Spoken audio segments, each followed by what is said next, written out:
सोलापूर महानगरपालिकेचे आयुक्त डॉक्टर सचिन ओंबासे यांनी पालिकेत नव्याने विभाग वाटप जाहीर केले आहेत. सदरचा आदेश सोमवारी जारी करण्यात आला आहे. अतिरिक्त आयुक्त वीणा पवार यांना आरोग्य, मलेरिया, भूमी व मालमत्ता विभागीय कार्यालय क्रमांक 7 ची जबाबदारी दिली आहे. अतिरिक्त आयुक्त संदीप कारंजे यांना नगर अभियंता, सार्वजनिक आरोग्य अभियंता, पाणी पुरवठा, विद्युत विभाग व विभागीय कार्यालय क्रमांक 1 चा पदभार दिला आहे. उपायुक्त सोनाली यादव यांनाही सामान्य प्रशासन, कर आकारणी, महिला व बालकल्याण, समाज विकास विभागीय कार्यालय क्रमांक 6 याची जबाबदारी दिली आहे. सहाय्यक आयुक्त शशिकांत भोसले यांच्याकडे घनकचरा व्यवस्थापन, उद्यान, पर्यावरण संवर्धन व विभागीय कार्यालय क्रमांक 3 चा पदभार देण्यात आला आहे.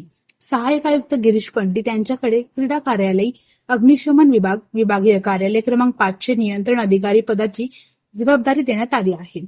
मुख्य वित्त लेखाधिकारी रत्नराज जवळगेकर यांच्याकडे शिक्षण विभाग, विभागीय कार्यालय क्रमांक 4 ची जबाबदारी दिली आहे.